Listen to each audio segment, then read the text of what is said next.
Hello everyone, welcome to star IQ. Star IQ के video platform पे आप सभी का बहुत बहुत स्वागत है।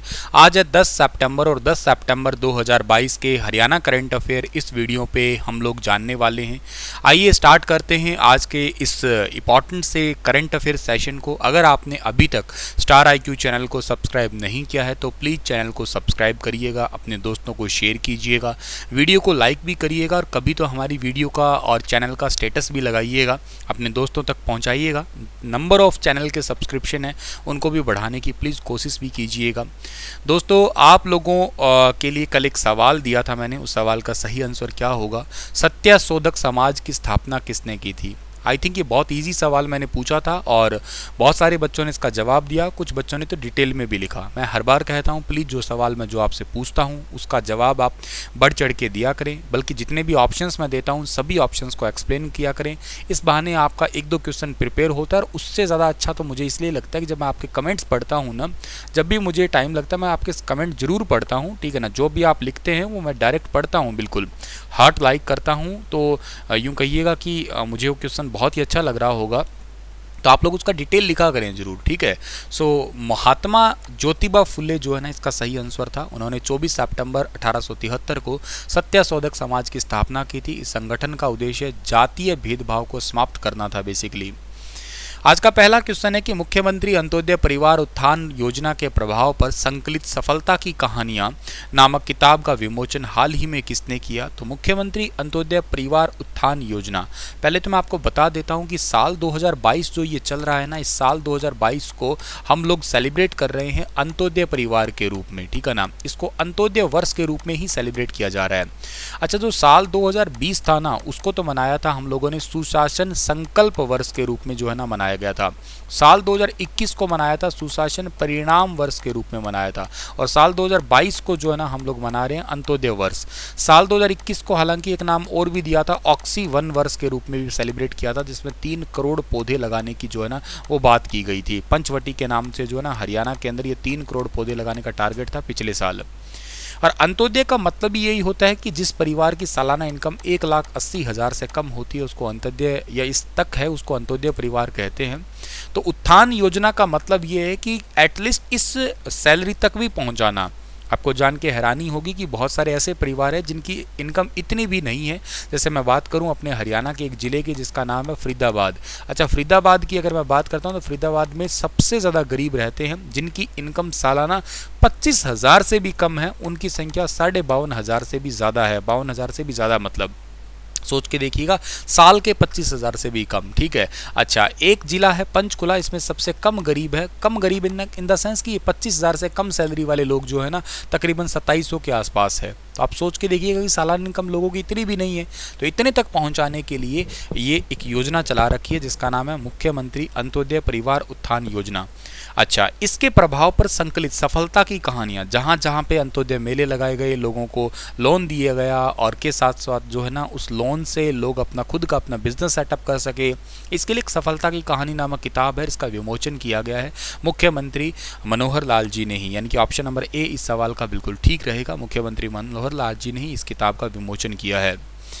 हरियाणा के रेवाड़ी के गांव मीरपुर स्थित इंदिरा गांधी यूनिवर्सिटी का कौन-सा स्थापना दिवस शुक्रवार को मनाया गया था, यानी कि कल ही के दिन ये सेलिब्रेट किया गया और ये 10वां स्थापना दिवस था। ऑप्शन नंबर डी जो है इस सवाल का बिल्कुल ठीक रहेगा। हरियाणा के राज्यपाल जी ने, अच्छा आपको ये तो पता ही होगा जितने भी यूनिवर्सिटी है सभी यूनिवर्सिटी के चांसलर जो हरियाणा के राज्यपाल ही होते हैं। तो हरियाणा के जो राज्यपाल हैं रेवाड़ी के अंदर गांव मीरपुर के अंदर इंदिरा गांधी यूनिवर्सिटी का 10वां स्थापना दिवस है, अभी शुक्रवार के दिन ही मनाया गया। विशिष्ट अतिथि के रूप में बंडारू दत्तात्रेय जो कि हरियाणा के 18वें राज्यपाल हैं, तेलंगाना के हैं, हैदराबाद में इनका जन्म हुआ था, ठीक है। सो इस पॉइंट को आप लोगों को याद रखना है।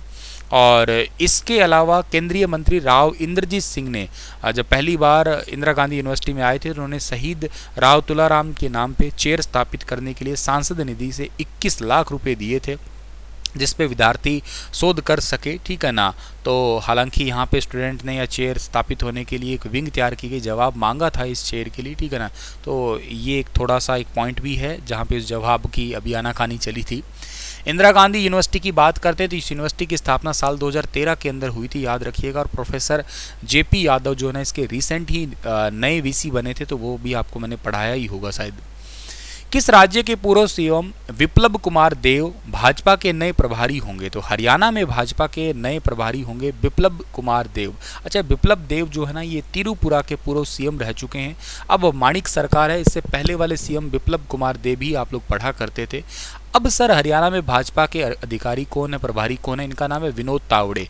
ये बिहार में भाजपा के प्रभारी होने वाले हैं और हरियाणा में अब होने वाले हैं। नाम है देव साहब, विप्लव कुमार देव, याद रखिएगा आप लोग। तो पूर्व मुख्यमंत्री है विप्लव कुमार देव, ये हरियाणा भाजपा के नए प्रभारी बन गए हैं। विनोद तावड़े जो है ना, इनको अभी बिहार का नया प्रभारी बनाया गया है। आप लोगों को ये भी पता होना चाहिए कि विप्लव कुमार देव है, ये 53 साल के हैं और ये 2018 में 9 मार्च 2018 को त्रिपुरा के 10वें सीएम बने थे और इन्होंने 25 साल से शासन कर रही वाम मोर्चा सरकार को हराया था। वर्तमान में सीएम का नाम आपको पता होना चाहिए, माणिक सरकार है त्रिपुरा के। त्रिपुरा मैप में आपको दिख रहा होगा, बिल्कुल छुटकू सा है यहाँ पे, अगरतला जिसकी राजधानी है।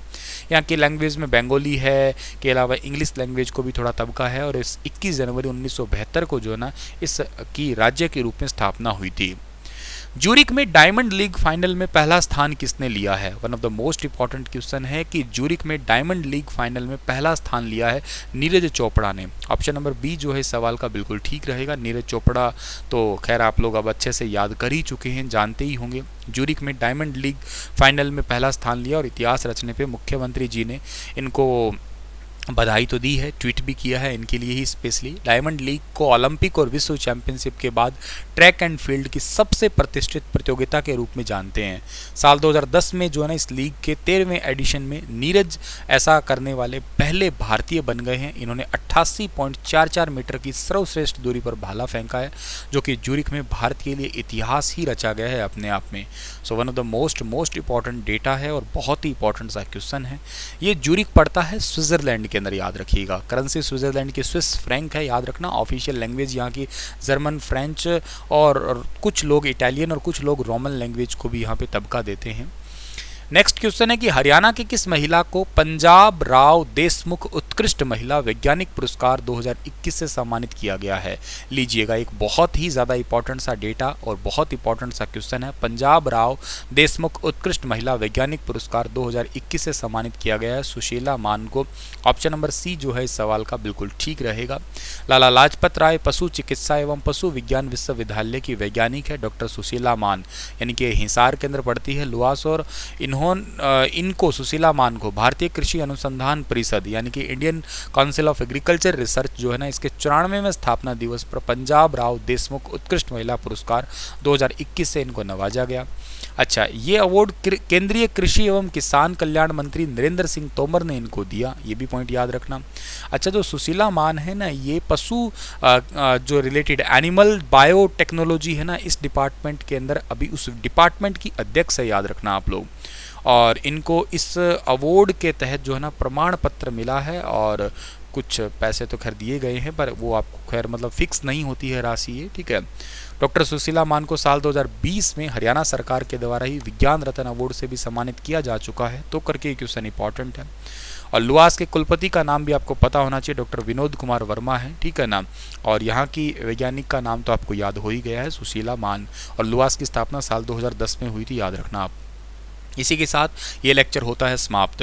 दोस्तों देखिए, आपके लिए कितना इंपॉर्टेंट सर, कितना ही वैल्यूबल वाला डेटा आपके लिए कलेक्ट करता हूं, तो इसके बदले तो प्लीज़ वीडियो को लाइक और चैनल को सब्सक्राइब करवाने वाला काम तो आप कर ही सकते हैं। मैं हर रोज़ कहता हूं, तो थोड़ा आप इस चीज़ को जो ना सीरियस लेके अपना मान के करें। मतलब आप सोच सुन लेते हैं कि हाँ ठीक है यार, चैनल सर ने कहा है, हर कोई कहता है यूट्यूब पे सब्सक्राइब करो, लाइक करो, ठीक है। पर प्लीज़ इसको थोड़ा सा ना सीरियस लेके अपने दोस्तों तक पहुंचाइएगा। नंबर ऑफ़ चैनल के सब्सक्रिप्शन बढ़ाइएगा। जितनी मेहनत कर रहा हूँ उसके बदले इतना तो आप कोशिश करवा ही सकते हैं।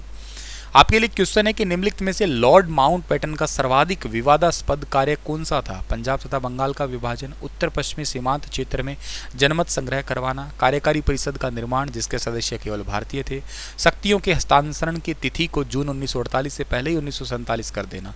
बताइएगा विस्तार से इसके बारे में। कल फिर हाजिर होता हूँ लेटेस्ट अपडेट के साथ। तब तक अपना ख्याल रखना। Stay happy, stay healthy.